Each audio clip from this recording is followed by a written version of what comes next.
The true story of the American independence. Their peace, tranquility, and respective modes of concentration were broken by the excited entry of a royal messenger. You could be excused for thinking that he had arrived over 200 years early for an audition for Robin Hood, Men in Tights.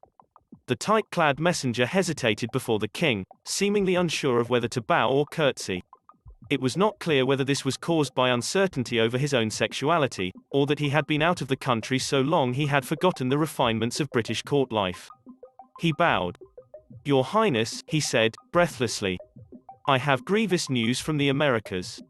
The king looked puzzled for a moment, but Prince George ignored his Game Boy and started to pay attention. Finally, the king said, "The Americas? Is that one of my domains?" "Yes, Your Highness, it is the 13 American colonies." "Ah," said the king, "since I passed the 100 mark I've had trouble remembering them all." "The news is not good," the messenger resumed.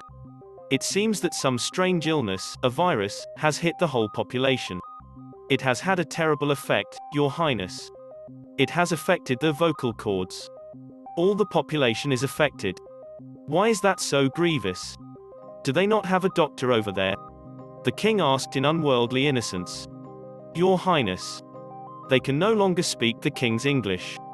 They've all started speaking in a strange accent, and all the words of the king's English are being distorted.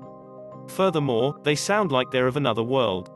The virus is so virulent, Your Highness, nobody can speak the king's English anymore. This virus, could it have been planted by the French? They're so jealous of all my colonies, they'd stop at nothing," the king responded. "This accent they all now speak in, this foreign tongue, does it sound French?" "Thankfully not, Your Highness." "But how would the French smuggle this virus in?" asked the messenger. "You remember Troy? The Trojan horse? That's how they do it, the sneaky French. Trust 'em to use a Trojan horse to get a virus into my domain," the king conjectured. The messenger looked anxiously and expectantly at the king, who went on. "There's only one thing for it. I cannot have subjects from my own land not speaking the king's English." He waved his arm dismissively.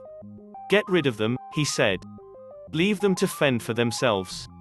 I know they'll never survive on their own, let alone progress, but we cannot have my kingdom corrupted by those virus-ridden settlers."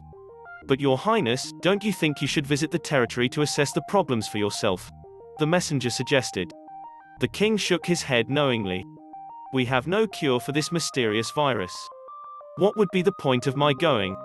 Prince George looked across pleadingly. "Oh, please, go daddy. I want those domains."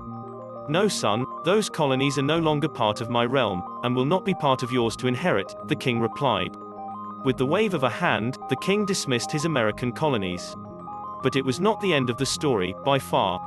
The messenger was sent on his way to tell the king's officials to prepare papers that would lead the way to American independence. And just as an afterthought, he also sent a message to Parliament, to inform them of his declaration of American independence. Matters of state moved quite slowly those days, but by January 1776 the British officials had prepared a paper entitled, "The British Route to American Independence." Armed with this historic document, the king's messenger set off for what the king now regarded as his former American colonies. This was no instant messenger. The British and French had not yet been on friendly enough terms for the Concorde to have been born, so it was down to a long and arduous journey by ship. The messenger arrived at American soil several weeks later, carrying the British route to American independence. Local British representatives were briefed on the king's instructions. There was no such thing as a photocopier in those days, so there were just 2 handwritten copies of this historic document. One was to be retained by the king's messenger, the other to be given to the leader of the colonists.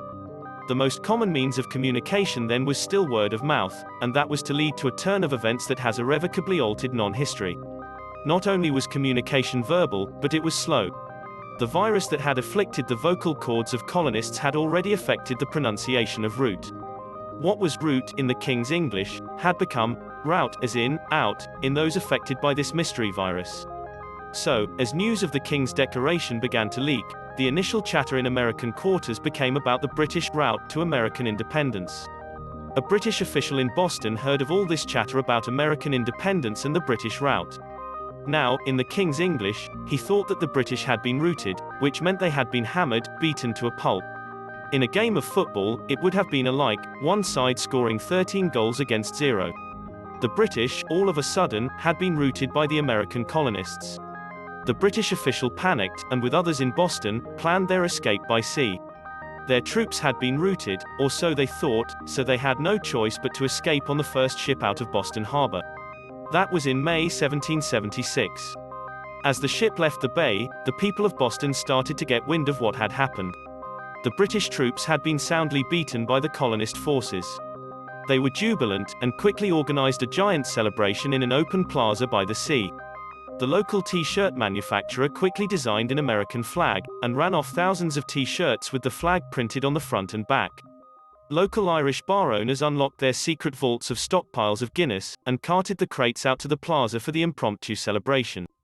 Bostonians were each given their own T-shirt, which they were proud to put on instantly, and a half share of a crate of Guinness. They drank long into the night, and as each crate of Guinness was emptied, it was tossed into Boston Harbor, or as they now called it, Boston Harbor.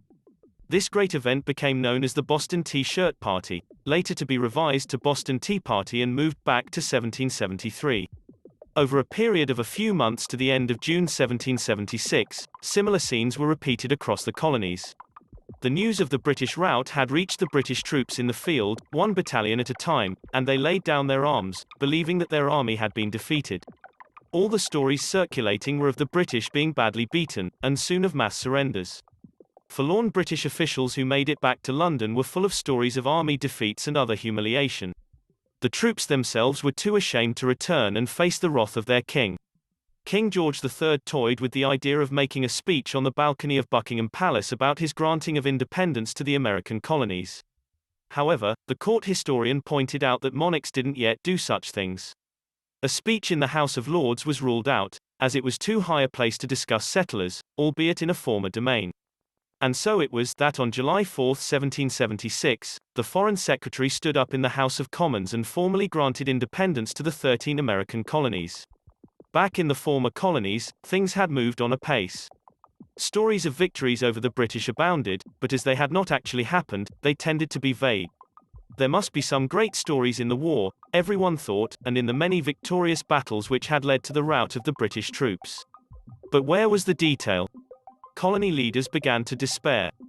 How can they record these proud moments of their history with a single sentence? The British have been routed. Exactly when? Where? In Washington, a special, secret meeting of the Continental Congress was held. It just happened that one of the members was a keen theater patron, and had been talking to a thespian group who had been on tour and performing locally. They had their own scriptwriters, led by a young lady called Holly Wood.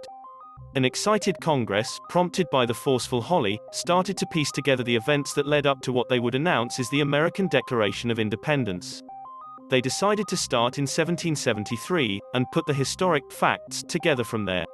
One of them had heard about the Boston Tea-Shirt Party, another was a disgruntled tea importer. They came up with the Boston Tea Party story as a kick-off for the anti-British movement that would lead, via a war and many great battles, to American independence. For the last few days of June and the first 2 days of July, the team of scriptwriters, or non-historians, worked day and night to put together a solid and impressive history of the American Wars of Independence. When another secret Congress gathered to hear the revised history, the representatives lapped it up. That's it, they declared unanimously. But how do we put all this out to the American public? The group of scriptwriters was again put to work, so that by the morning of July 4th, everything was in place. The history, and the publicity, was all ready to present to the awaiting American public. Thus, two great institutions were born in July 1776. No, not the Senate and the House of Representatives, they came later. No, it was two institutions more far-reaching. Political spin, and Hollywood. Thanks. Please like, share and subscribe.